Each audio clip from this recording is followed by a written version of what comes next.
and they're just going full flickers for Aurora. They already have enough utility and mobility. They're like, all right, we'll just be pure athletes and go with a flicker. Okay, it's the athletic flicker. It is. It's the athletic flickers. Game 1 is underway, and as we enter the land of dawn, the stakes are high for the Northern Lights. A chance at securing or Welcome to Mobile Legends. An upper bracket slot against a familiar face in Yawi squad, the Phoenix Army. And so far, guys, what are your thoughts heading in with this draft? I'm still going to go with Aurora. I think that this amount of utility that's provided with a Matilda alone and a Kalea is just too much to deal with. So TNC is going to have to be able to pull it off with the hooks for Yawi. I think a lot of the responsibility is on Yawi's shoulders in this early portion of the game. Yeah, because it's not necessarily a setup type of XP laner that they're going with for this lineup. So it really is supposed to be those all-out team fights, which would ideally start with the perfect hook and pick-off coming in from Yawi in order to set things up for Aurora. But at least they also have a decent amount of poke and zoning, since 3 Martizi in this early stage of the game could really prove to be quite a problem for Aurora at least. Now we can see a very aggressive start coming in from TNC. 3 Martizi making sure that he doesn't give enough space specifically for that Hanzo, for Demon Kite to be able to snowball early on. They know that they have a small window before that Hanzo will be activated, so they're trying to make the most out of it. And looking at the emblems, Yawi also has the PYTC. We can expect a lot of flicker plays coming in from Yawi, and also there's no Purify for the side of Aurora, so the hooks this time needs to connect. Yawi needs to be the hook man and take a page out of the book of Renegade, but now they're trying to go for 3mar. Oh. 3mar's just gonna walk away. Yeah, and not get threatened at all. Demon Kite won't be using his ultimate either. There is an upcoming objective that they really have to consider. But Yawi, he's positioned himself really well. Will he get to land a hook? Will not land on Renegade. Okay. Renegade so far providing enough vision. TNC is looking like they're blitzing it, but still! Demon Kite still gets to secure the turtle, even though it was started by TNC, and now 3 Martizi might just not make it out alive. FOD connects, but will Demon Kite go in?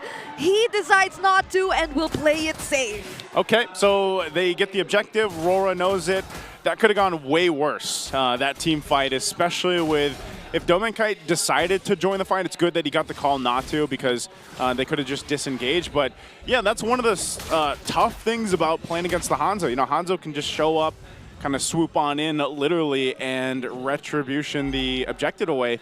And when you're a Fredrin, like as Coil just has to post up and hope that he gets it. Yeah. So unfortunately for them, neither team really was able to capitalize a kill, but objective for Aurora gives them a little bit of a minor advantage for now, but you're going to start to see Aurora play around that and see if they can get pickoffs around the side of the map. Yeah, and what makes it more interesting is that Coil had a opportunity for an Appraiser's Wrath Retribution combination, but still was out-retried by the Hanzo of Demon Kite, and now they're putting enough bodies for the side of Dominkite to be able to give him a lot more space and not get outplayed by Benny QT, who also has a Purify here, and now TNC back and controlling at the center of the map. And looking at the community prediction, 60% actually believes that the Northern Lights will shine brighter. Yeah, I mean, even just looking at their lineup though, hold on, there's a bloody hunt, which lands onto Renegade, but still Demon Kite decides to go in. Lancy won't be taken down though, so they won't be able to find a trade. That's one of those moments where, you know, you just kind of check the bush and you're like, yep, I'm dead. Because they had like 3-4 members in there,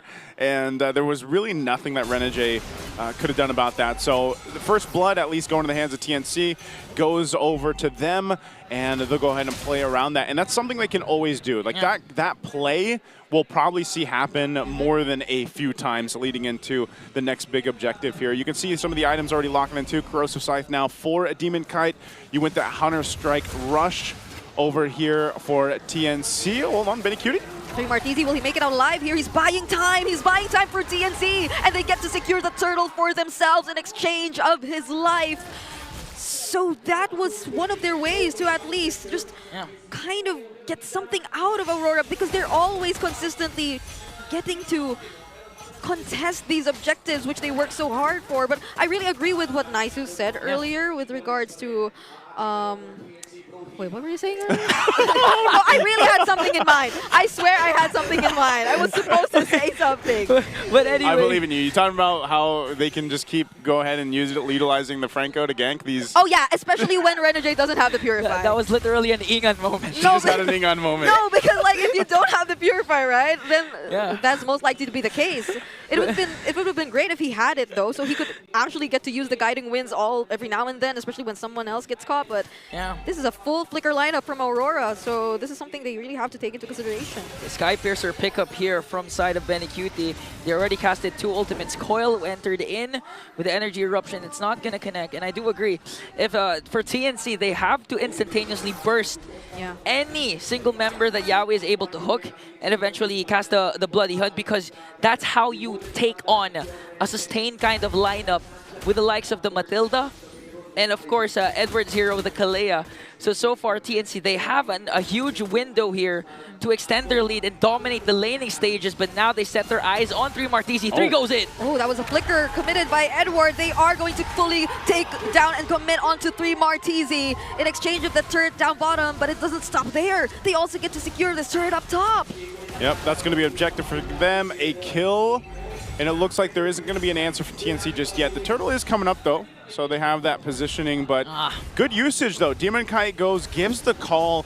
Edward burns the flicker to get the Tsunami Slam off and results them into getting not only a kill, but also the turret down. So that might just be a trade. I'm not sure if they're going to get here in time to actually contest this. Roy does go up front, Renegade and Edward. Oh, that's a Bloody Hunt immediately committed onto Edward, but Demon Kite once again finds his way to secure the objective. Dominic Kite by himself together with Demon Kite trying to zone out the members of TNC, and now it's only Coil left in the front lines, but still is able to sustain everything from Aurora. Deja vu for Demon Kite.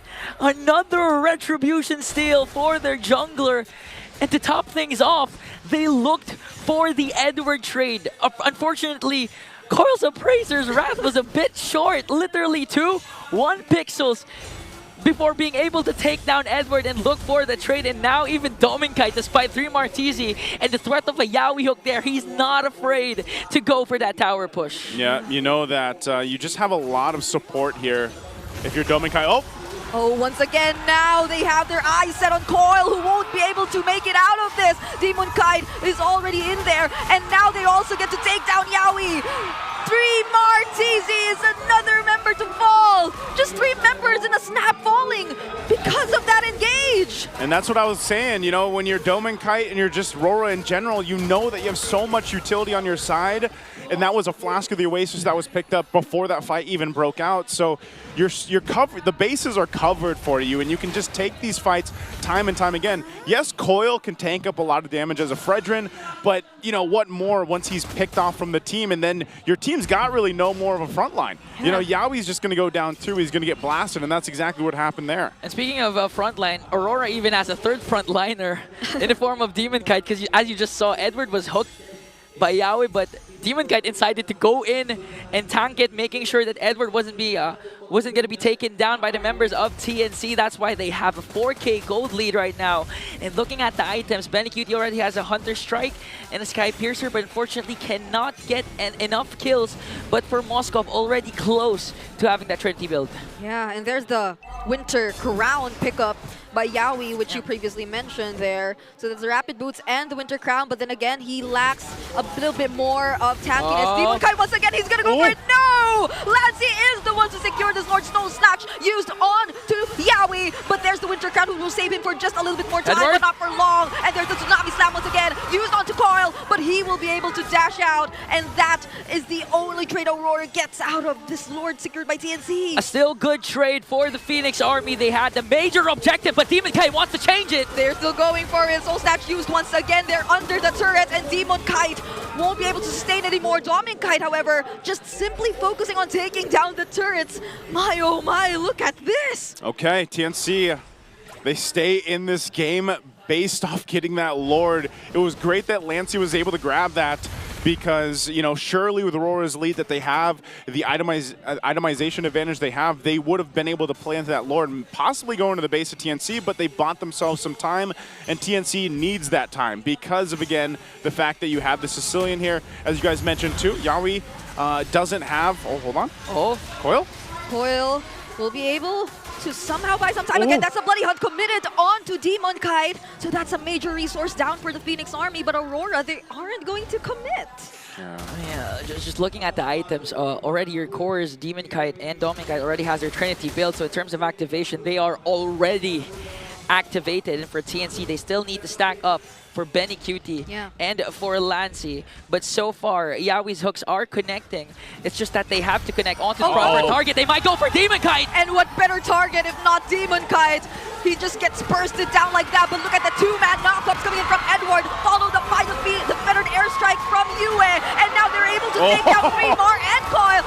Demon Kite going in and bursting everyone down as well. It's a triple for Yue. And there's no one left from the Phoenix Army. In the words of Renmar, TNC in 5, but in this case, TNC gets wiped out. Now they're going for the push. TNC, they still have their holy shield. They have 1 minion cart left. Is this gonna be enough though? They're trying to kite and juggle the damage of the turrets, but right on time, 3 Martizi respawns. And that fight, I don't know if we're gonna get a replay. Okay, we are gonna get a replay out of that. Dude, Demon Kite gets grabbed, picked off, but then the boys just showed up for him after he went down. Again, Edward has been on point with the initiations with the Tsunami Slams. And they just allow Domin Kite to fire off from the back end, and he just uses that Spear of Destruction so well to reposition himself. So even if a Demon Kite goes down, it doesn't really matter just because, again, Aurora has so much ability and utility to give them the favor of the fight. Again, a lot of TNC's options are just to go ahead and try to utilize the hooks, try to utilize the fact that maybe even Lancy to an extent, the claws, right? But essentially, you have to always watch every angle if you're TNC because Aurora has so many options to go ahead and out-angle them. Now this Lord is up. Demon Kite's back from this. Domin Kite will start that up. And they got to remember, they have almost a 7,000 gold lead here. The itemization is quite different. Oh, there's a hook. Oh, there's a Sanguine Claws together with the Iron Hook. But Yawi, he gets so much damage. And look at the Tsunami Slam. Landing on the 3 Martizi. Two members down for the Phoenix Army. A 2K swing for Aurora as they take down the Lord. Now TNC, they have to retreat. They cannot contest anymore. It was started off by Yawi with an amazing hook paired up with the Sanguine Claws of Lancy. But Edward and Renegade were 3 steps ahead. The Guiding Wind plus the Tsunami Slam is more than enough to take control once again of the lead. And now the Northern Lights are pushing in. There comes the Feathered Airstrike. Demon Kite goes in, uses the Soul Snatch onto Betty Cutie, down to half HP, is forced to retreat. But they are going to wait for the Lord. But even before that, they get the inhibitor turret. Yeah, they get the 2 turrets down. This could be a final game push, too. 10,000 gold at this point for Aurora. I cannot believe, again, that Edward actually managed to survive that. He only had, I think it was Athena Shields and Anti-Karas. Doesn't have a 3rd defensive item just yet. So now they get prepped and ready to march in with this Lord here into the base. Okay, there's the Feathered Airstrike. Oh, look at the damage coming in for multiple members of TNC Pro Team. That's a flicker coming in from